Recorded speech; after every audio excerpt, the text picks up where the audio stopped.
I'm hungry! I'm just waiting. Ay, ka, Lola. Uy, bakla, ang sarap ng sabo. Ba't ikaw naghahain nito? Wala ka bang pasok ngayon?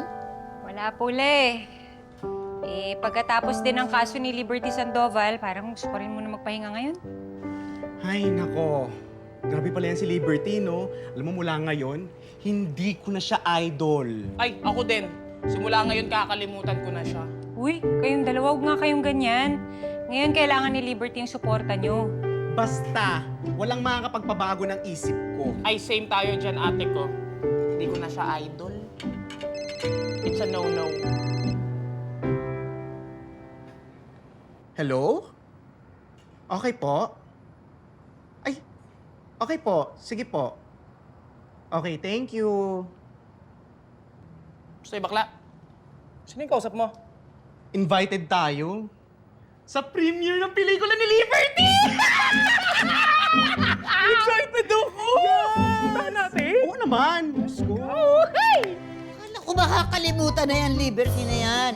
Eh, Lola, sayang naman. Mukhang maganda yung pelikula.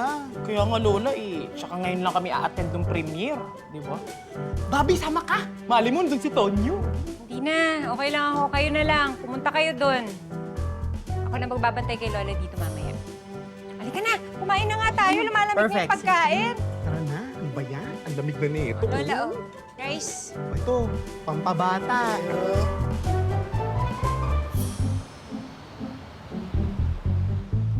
Bo, nabalita mo ba? Tuloy daw yung premiere ng pelikula ni Liberty mamaya. Punta ka ba? Di ako pupunta. Kahit si Liberty nga hindi a-attend dahil magsisimula na yung therapy session niya. Sayang, duty pa naman ako. Gusto kong manood sana eh. Teka po, si Enriquez ba nakakita mo na? Hindi papasok yun. Pinag-off ni Chief. At bakit mo naman hinahanap si Enriquez, ha? Bo, akala ko ba nakamove on ka na? Kasi nakabalik ka na pala. Akala namin nagpa-transfer ka na doon sa probinsya kasama ni Selena eh. Hindi. Intindihin nyo na lang. Si Selena kasi talaga naglalambing yan sa akin. Nagmamakawang pumunta ako doon. Kasi miss na miss daw niya ako. Hindi ko naman siya masisisi, di ba? Talaga ba? Eh, yung sabi ni Chief eh, halos mangiyak-ngiyak ka, payagan ka lang niyang mag-leave. Ay. Tumigil ka dyan. Basher talaga yan si Chief. Teka lang. Balik lang muna tayo doon sa topic. Di ba meron ka ng Liberty Sandoval? Oh, bakit mo pa hinahanap si Bobby?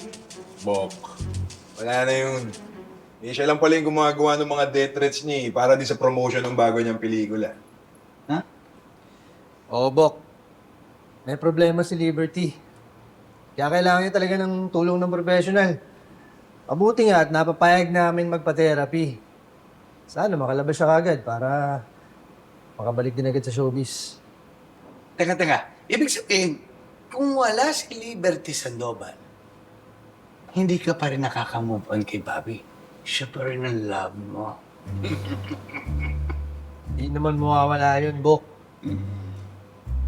Sige na, muna na ako. Nilig ako dun ulit, ah. Kita mo. Ikaw talaga oh. Ba't ako na naman? Kararating ko lang.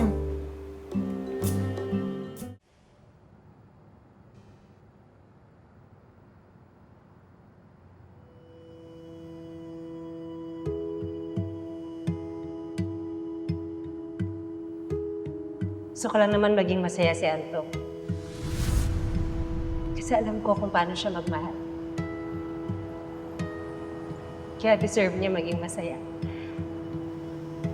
Ngayon kung may konti ka pang nararamdaman para sa kanya, wala mo na yung boyfriend mo.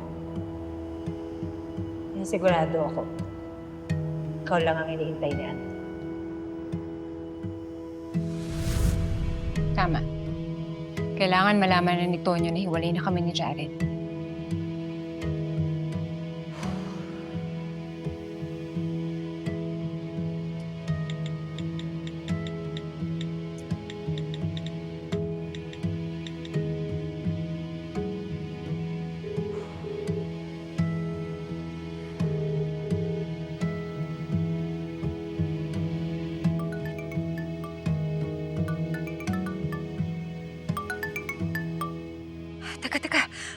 Shucks, ano bang dapat ko sabihin?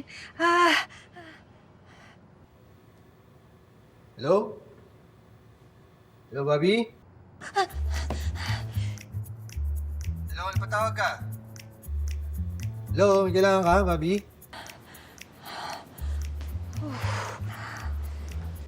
Excited na ako, bakla. Bobby, alis na kami ah. Ay! Mar! Abdul! Oy! Saan kayo pupunta? Ha?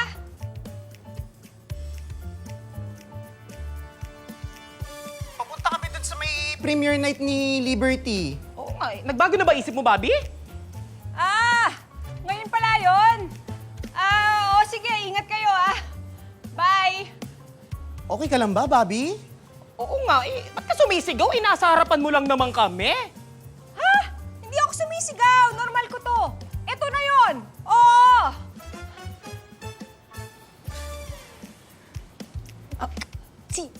Si Sir Tonyo. Nadayal ko eh.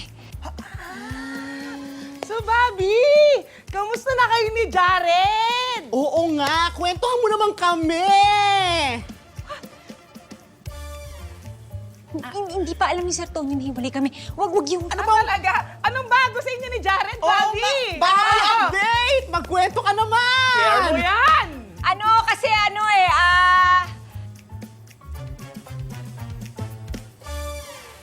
Puro Jared. Puro na lang Jared. Wala na talaga, Tonyo. Huwag ka na umasa.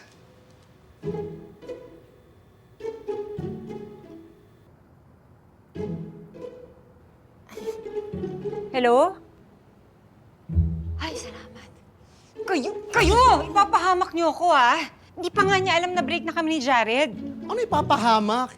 Ikaw nga itong biglang nagsasalita ng ganyan. Oo nga, siya hindi naman namin alam na si Sir Tonyo pala yung kausap mo. Hindi ko siya kausap. Tatawagan ko lang dapat kasi gusto ko sanang sabihin sa kanya na hiwalay na kami ni Jared. Kaya lang sumagot na taranta ako eh. Hindi ko alam kung ano sasabihin ko kaya nagpanggap na lang ako na napindot ko lang yung number niya. Ayan tayo, Bobby. Ginagawa mo masyadong komplikado eh. Oo nga. Yung mga ganyang bagay, Bobby, hindi sa cellphone sinasabi yan. Personal. Correct! Para makita mo kung paano magningning ang mga mata ni Sir Tonyo pag nalaman niyang elbow na si Jared sa peak. Through the fire! Amazing, di ba?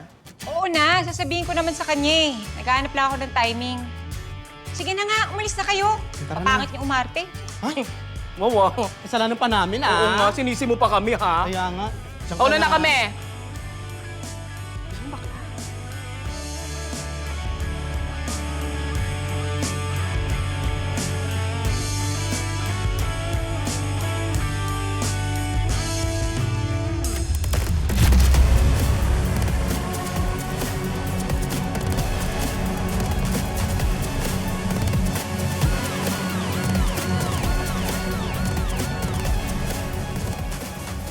Tumawag lang ako dahil gusto kitang i-invite sa opening ng Calabari Aqua Park. Salamat sa pag-imbita ha. Darating ako. I-invite mo rin yung boyfriend mo kapag pwede siya. Maganda doon. Very romantic yung lugar. Ahayin ko kaya si Tony. Bulletproof na ang aking organization. Thanks to you guys. And now I can live my life without any worry. Hello. May nagpapabigay po sa inyo. Galing sa Santa Babies to, Sir Tonyo, pwede ba kayong makausap? Paano kailangan mo, Enriquez? Yayayain sana kita kung wala kang gagawin sa Sabado sa grand opening ng Calabari Aqua Park. Nakakaya naman kay Jared. Ay, sir,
Thank